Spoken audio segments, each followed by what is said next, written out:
It's pretty dry, yeah. And you know, so we've been documenting it all the way through. We've had, you know, when I haven't been able to get there, we've had other people from the association that have been there. We've been tracking these things and putting them on. So- I mean, we're not going to have every decision that they've made in the last 4 years, but we're talking about key issues with regards to, you know, firing the ombudsman, who wanted to renew the Auditor General's contract, and who didn't.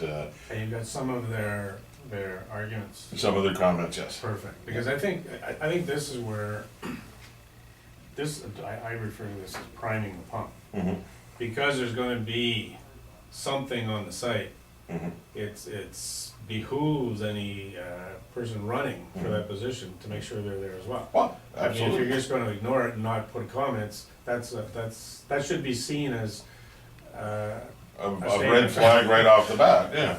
yeah. Well, I mean, every one of the incumbents, you know, we have, like I said, we've given them, they have space on our website that they can put whatever they want, but none of them have chosen to do so. So if they decide, you know, that we put this document out, we're more than happy to if they have an issue with anything that's in there, you know, I'll make it available to them before it goes out. If they have an issue with it, great. You're saying you didn't say that? Well, here's what we have. That's why we put that there. So So will you give them their own spot to say, absolutely, would you like to have absolutely, a rebuttal? sure, if they want to. A rebuttal to what you said? Yeah, absolutely. Perfect. No, that, I think Absolutely. that. I mean, I hope we're not out to try and do anything other than promote an informed decision when it comes to making your vote.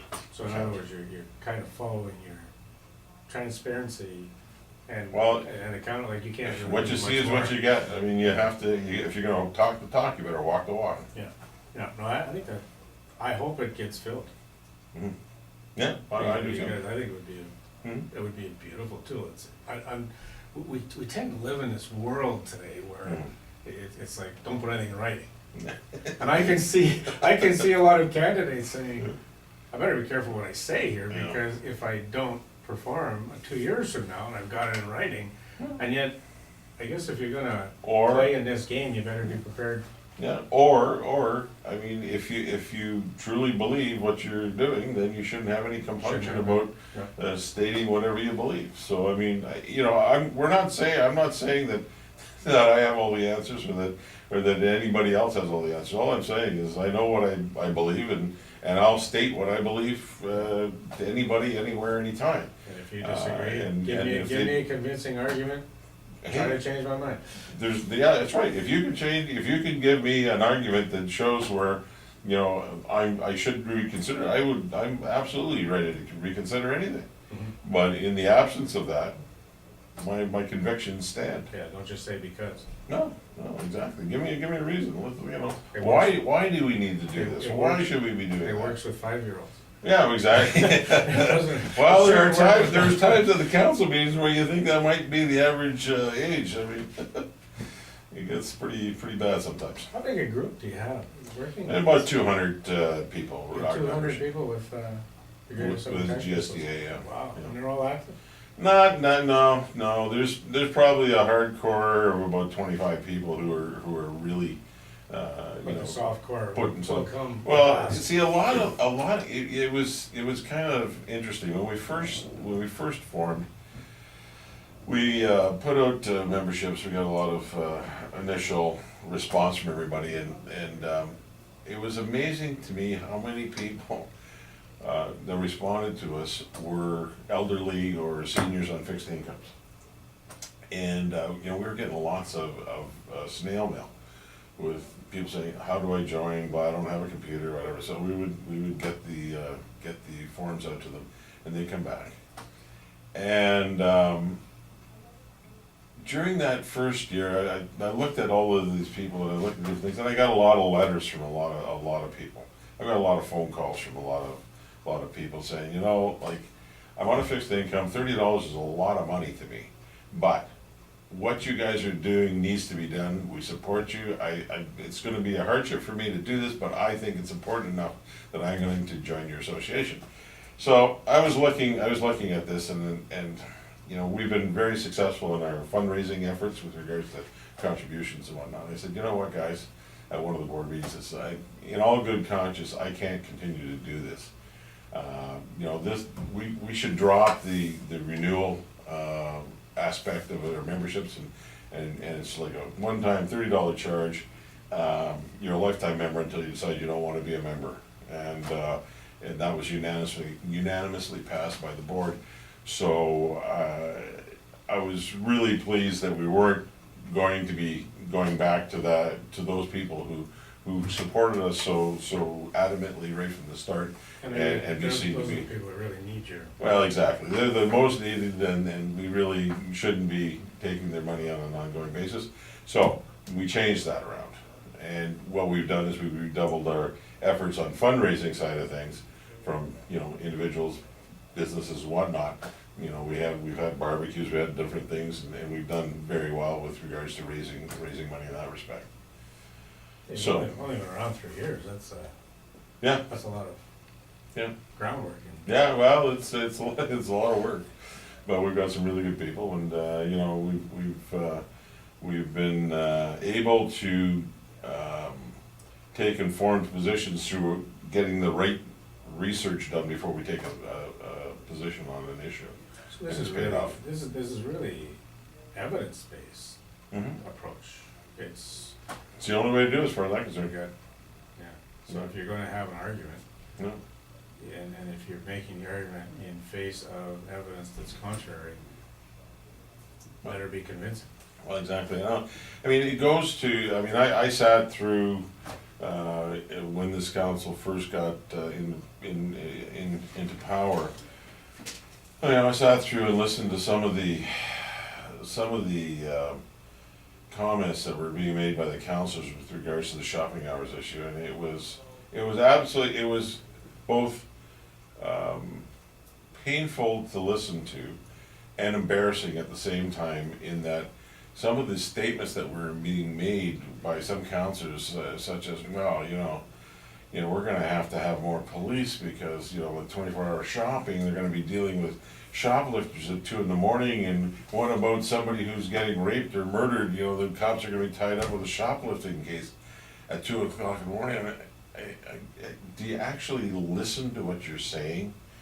I mean, you really don't understand what the issue is all about. If you would make an issue, make a statement like that about deregulating store hours, you really haven't got a clue.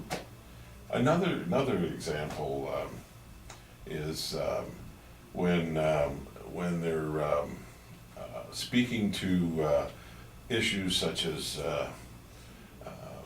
and I just lost my train of thought.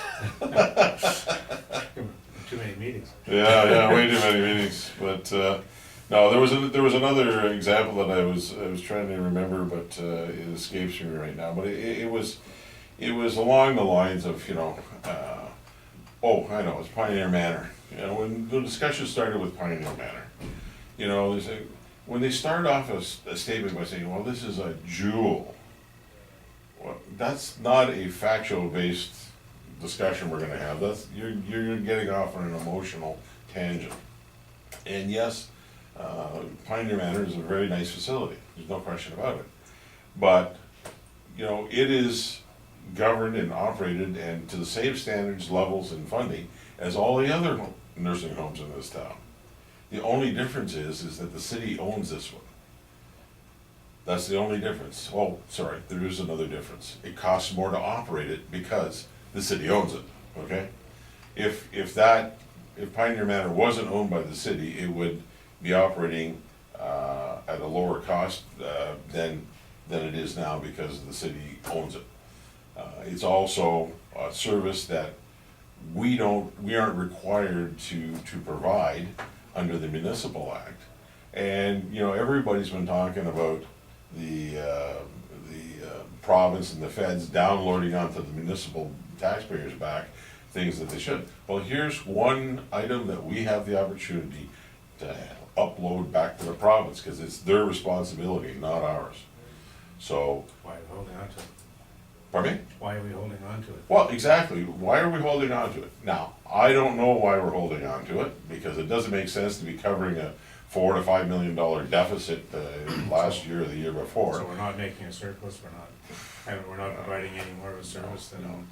And quite frankly, you know, all that we have to do is go to the province and say, hey, listen, we're not doing this anymore, here's the keys, come and get it. And we would be money ahead, Yeah, I just get it. walking away. Now, that's the extreme, but, and quite frankly, if the city didn't own Pioneer Manor tomorrow, there would be no difference No change. in the level of what services are provided at the, because, I mean, Finlandia, St. Joseph's Villa, St. Gabriel's, they all work under the same rules. They all work under the same standards. They all have to provide the same number of nurses per person, per hour, the whole thing is all totally regulated. I haven't been at the table, Mhm. I may be, Mhm. but I haven't been at the table. In your observations, obviously, your group has been there. Mhm. Do you think that a lot of topics are being dealt with at council that probably are best dealt with someplace else? Are they spending too much time on a lot of, I don't wanna say small things, that really they should be Well, focusing on? some I've bigger seen them things? take hours discussing something that had a monetary value of $5,000. And on the other flip side, issue a contract for hundreds of thousands of dollars without anybody asking any real questions about it. And it goes back to this, I mean, they'll spend hours talking about whether or not you should put a stop sign up in a subdivision someplace at a cost of $1,500. And staff says, well, you know, it's not warranted and here's what it's all warranted. And one of the counselors has his 50 petitions and he's doing the political thing. Again, I understand, you know, you're a politician, you wanna get reelected, you wanna do right by the people who voted for you. But that doesn't mean you have to, perhaps what the role as a politician is not taking that petition and telling staff, I don't care if it's not warranted, I don't care if it's not under the Traffic Act, it should be happening, I want the stop signs. Maybe as a politician, what you should be doing is taking that information, going back to the residents, saying, hey, listen, this isn't going to fly, and here's the evidence and the reasons why. I understand your concerns. You wanna slow down the traffic. You wanna put this, that, whatever. Maybe there's another way that we can achieve what you want without doing this.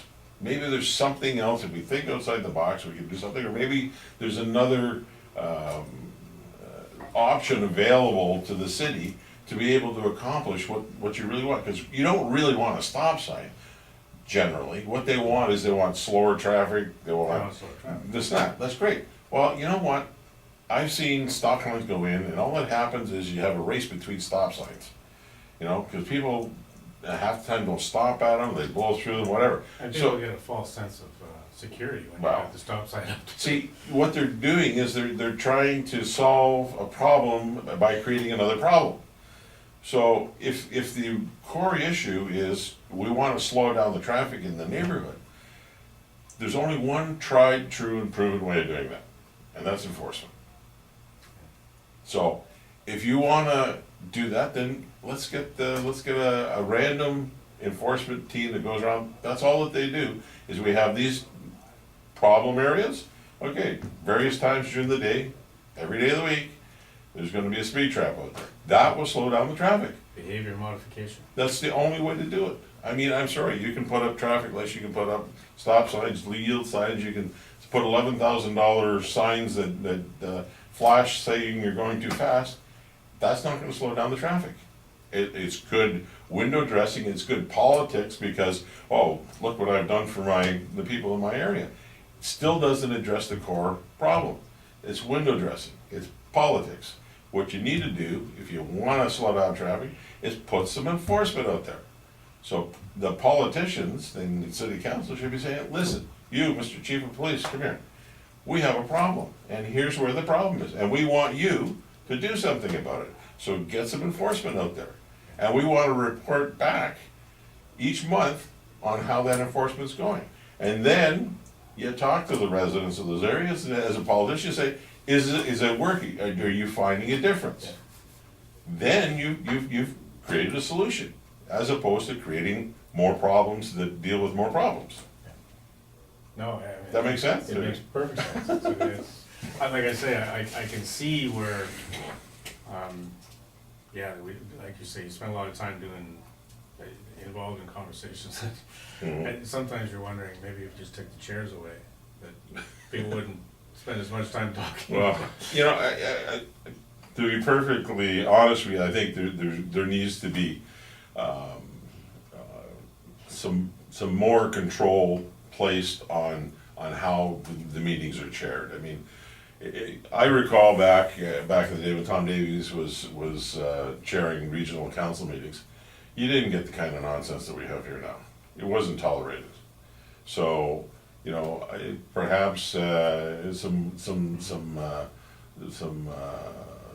more stringent adherence to decorum would be appropriate to make a change there. But And those were the days when everybody that was sitting around the table, you knew where their loyalties lay. oh, absolutely. And then the two from the valley, you knew they were speaking. Oh, they're only interested in their development. That was the regional model. Yeah. I mean, that was the whole idea. Okay, listen, But you got your turf, we're all together here together. It's like an association. We have the same thing at the Taxpayers Association. You know, Greater Sudbury Taxpayers Association was formed 3 years ago. In the interim 3 years, there's been a number of other associations. There's North Bay, Sault Ste. Marie, French River, Killarney, Manitoulin East, Espanola, Elliott Lake, Red Rock. And so they all started calling us and saying, hey, listen, you know, we like what you're doing. So we said, it started out as a listen, if we have some research that we've done and you guys need, we'll share it with you. So we started this sharing back and forth, and some of them who wanted to incorporate used our articles to do it for themselves. And then it generally moved into, so we now have a regional association of taxpayers associations. So we met first time here in Sudbury, second time we met in Espanola, third time was in the Sioux. You know, next time we're supposed to be meeting in North Bay, so. Must make your core members feel pretty good that you were able to make that kind of Yeah, difference. I mean, it's growing and it's moving, and so it's not just Sudbury that's suffering governance issues, it's right across the board, I mean. And I think, you know, I think it's in all level, like, I'm a school board trustee. Mhm. We could spend a whole show on school Sure. boards. I'm sure. You know, hospital boards, it seems as if governance is starting to take on, you know, a life of its own here. And the word governance now is almost becoming a philosophy. Yeah. And so what is governance? And then you get into all of these, I'm really hoping that people support the initiative that you're putting out. Because like I said, I'm convinced just from listening to this that if I'm an incumbent, I'm not looking at this as being someone who's looking over my shoulder. I would actually be very thrilled knowing that somebody is going to be able to track where we've come from, because I can see after a couple of years looking back saying, you know what, we dealt with this issue 2 years ago. And there were a lot of arguments. I'm gonna go back and check some of the arguments, because, you know, now that I'm looking at this, and now that I know what I know, I'm not afraid to change my position. And because If it's the right thing to do, it's the right thing to do. And new information, so you don't have to hold fast to a particular. Well, and I think the example that we have of that was Councillor Belly. I mean, you know, he voted along with Berthiaume when he brought the ombudsman, firing the ombudsman motion forward. And then afterwards, when we said, hey, listen, guys, this isn't right, and here's the reasons why it's not right, and we're going to get a petition going, he looked at it and said, you know what, you guys are right, this needs to be reconsidered, so. That's not a sign of weakness. No, that's not a sign of weakness, that's That's the a sign sign of of somebody who leadership. actually understands how the process is supposed to work. Yeah. And, you know, if it wasn't for Councillor Belly, I mean, we wouldn't have got our petition presented, you know? So he, you know, he took the bull by the horns, because he had voted for it, he could bring it back, he brought it back, he championed it, we got, I think Chimino and Craig and the mayor, along with Councillor Belly to, it wasn't enough, but at least, you know, there were some people who changed their minds. I mean, the mayor was always on side with simply not firing the ombudsman, you know, so it was nice that, you know, she got some support from Belly and some other councillors when it moved to that extent. No, I think this is great. Everything's on the website? Is it a Yeah, simple, there's, simple website? yeah, it's www.gstaxpayers.ca. Okay, and if you've been listening to this, you heard that. If you haven't, on thelearningclinic.ca, I am going to upload this video, the Great. interview, and I know your group is free to link to it Yeah, as we will. well. We will. And there are a lot of Facebook sites that are, you know, people are, they may not all be commenting on the post, but you know that they're Sure. listening, they're looking at it, and for sure, I can see us, because of what you're doing, I can see us having the Greater Sudbury Taxpayers Association in here probably on a monthly basis, Good. updating and talking, Good. and because it's awareness. Sure, And look that's forward what- to it. That's what this is all about. Super. Dan, thanks for spending some time here. I think this has been great. I'm looking forward to the next several months where we bring in, all of the counselors have been invited to come in. All of the people running for school board are being invited to come in. Even the provincial candidates are being invited to come in. Because Excellent. I think getting people interested in governance, getting people interested in the people who are leading them, Mhm. I think is important. And I don't know, it just seems as if we've got this attitude we have to overcome, that there's nothing you can do, so what's the point? Yeah. And I don't know, a couple of old dogs like us, we're not gonna. Not gonna Like that? take that for an answer. No, that's not an answer. Thanks for having me. Okay, Bob. thanks a lot, Appreciate it's it. been great. Bye-bye. From the event will be donated to the Sudbury Manitoulin Division of the Canadian Mental Health Association. So mark